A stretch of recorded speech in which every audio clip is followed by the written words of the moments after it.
Hi friends, host Eric here. I'll make a video about a couple of things here. First of all, this comment. I was just told I'm an INFP in here today. This is on the 14th.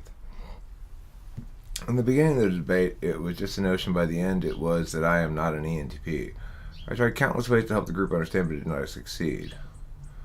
Jacob told me, how do you expect to grow the personality you don't know your personality?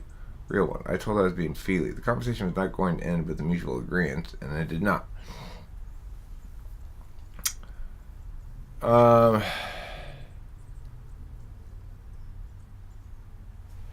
It's an interesting comment, but that's not really the one I wanted to write about. I wanted to write about this one here. We're going to write about, talk about. Brittany went and visited Scientology in Hollywood and took a timed aptitude test. The counselor said I'd be a good leader, followed direction well. The counselor was trying to recruit me to do his job to lure my type in. I questioned him if he regularly works this registration area. He said once in a while he comes out to see the people. I didn't get the impression luck was involved. I finally got shuffled to the lower registration guy, Mike. Thought I was in the bag. He directed me as though he had made my decision. I was signing up for a 2-day Dianetics course to fix me. I left, which seemed rather easy without signing up. I walked by him and he was sure I'd registered. He frantically followed me down the white hallway. I got nervous a moment, recollected myself. He told me about the training and gave me a DVD. I was actually interested to know what this is he's pushing on me. It must be worth something in the right hands. He's tried his force again, motioning me with his presence, strongly to watch film. He insisted I surely had 4 minutes. I told him no. He stood defeated, a trail of whimpering words. I walked away from and out back into Hollywood Walk of Fame. A few firsts yesterday for me. That attempt at penetration was a feisty one, faux charming. Like a wax man on a music video portraying Ken doll as a butler posing as a malicious Scientologist today. All I can do is see accept the truth of the world in my interpretation and also from my eyes. This all exists to indulge and see with the presence that's powerful. Well, what made me want to respond to this at all, actually, was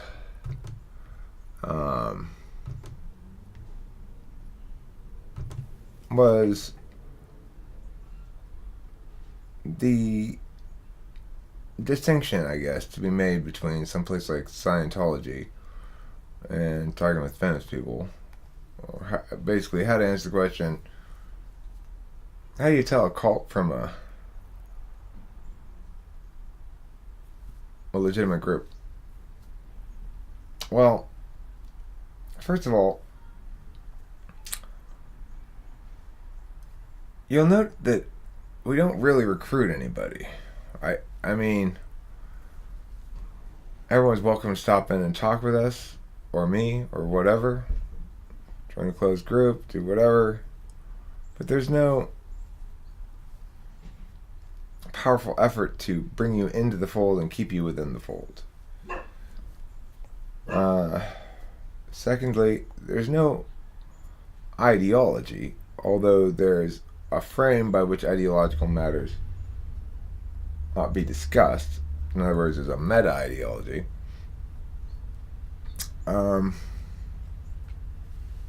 There's no dogma, put it that way.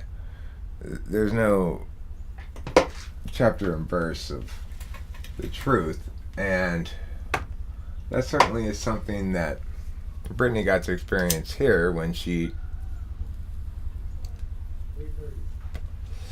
invoked my perspective on things. She'd say, well, I bet Eric would blah, blah, blah. Well, who cares what Eric would blah, blah, blah? It's just because Eric says it doesn't mean it's right. So, that's a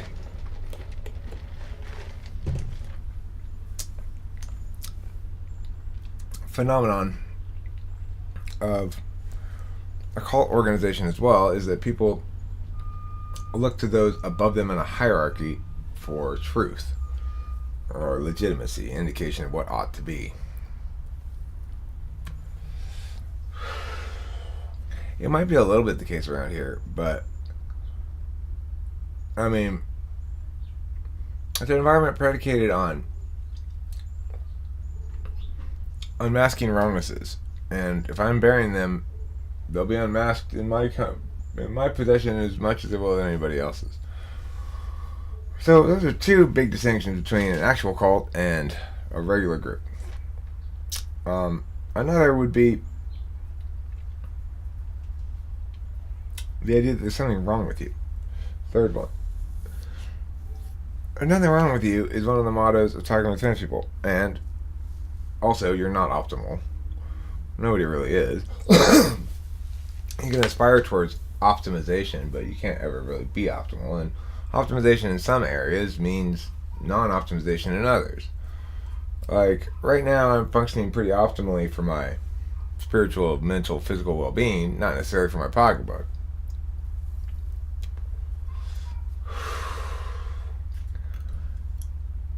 So,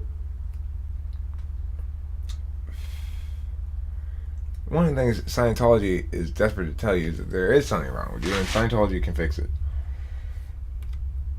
I'm not interested in telling anybody that, and as far as I know, nobody else is either. When people talk about personal growth, it seems to imply that there's something wrong with the status quo. You're not good enough as you are. Well,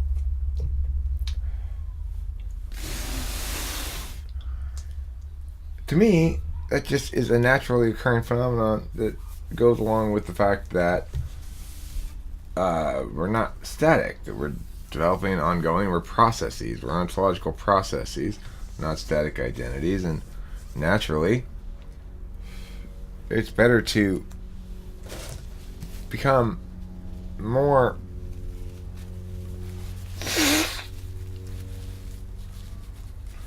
aware and in conscious charge of, or at least conscious awareness of, one's decisions, behaviors, etc. Growth via cognitive functions is about recognizing your own reflexes and the reflexes of others, and the ways in which those reflexive frames do or do not intermix or cause conflict or resolve conflict or whatever. It's about understanding that you were not the one person who was born with an inherent correctness about you that renders those perspectives contrary to your own as inherently invalid. That doesn't mean that all perspectives are equal for all matters of thing. There's certain contexts in which some perspectives ought to be prioritized over others. Anyway, that's not the topic of this video. The topic of this video is the difference between a cult and a positive organization. Positive organization isn't looking to, I don't know. It's like, okay, well, there's this, to take a 2-day course, pay this much money for a 2-day course. Well, I mean, I can see myself offering a class or something, trying to get people to take it. But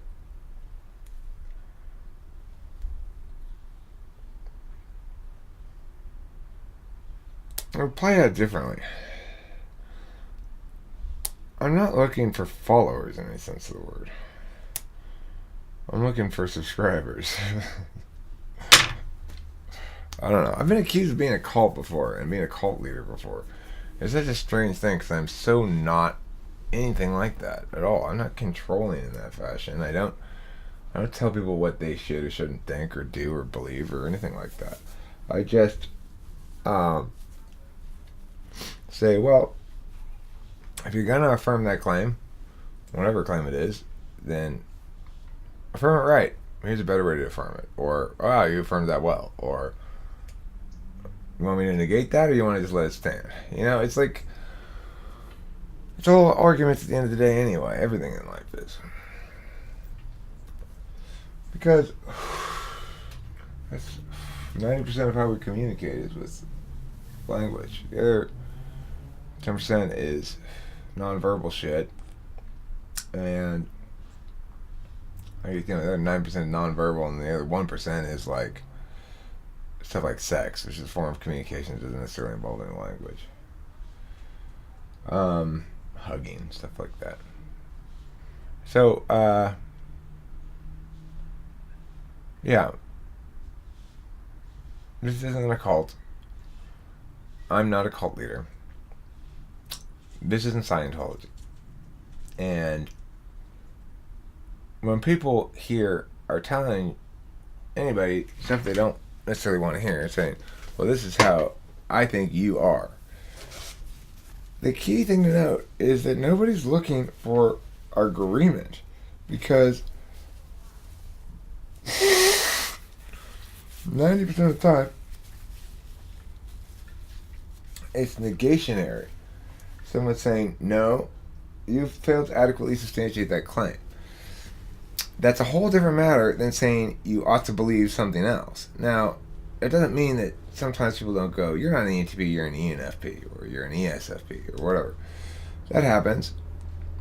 But I think in all those instances, the individual's core concern is to negate the false claim, not to establish some alternate claim. It's just saying, well, here are some alternate possibilities, but my goal here is to negate the claim that you're an ENTP, for example.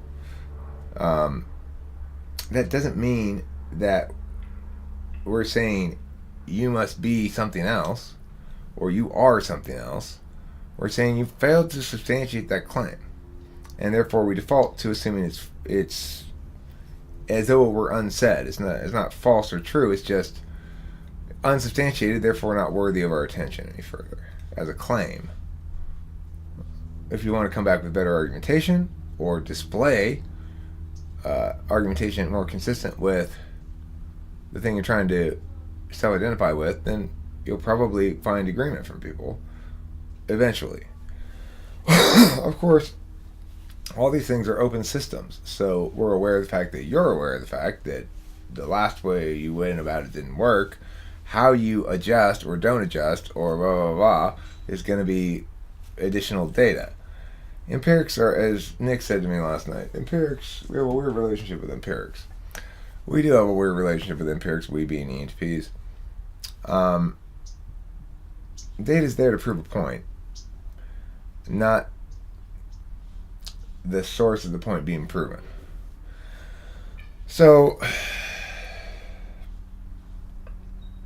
some people would call us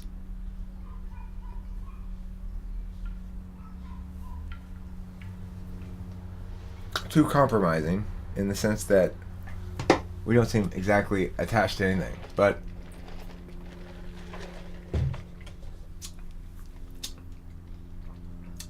that would be very reductive. Anyway, that's it for this video. Thanks for watching. Don't forget to eat plenty of cheese.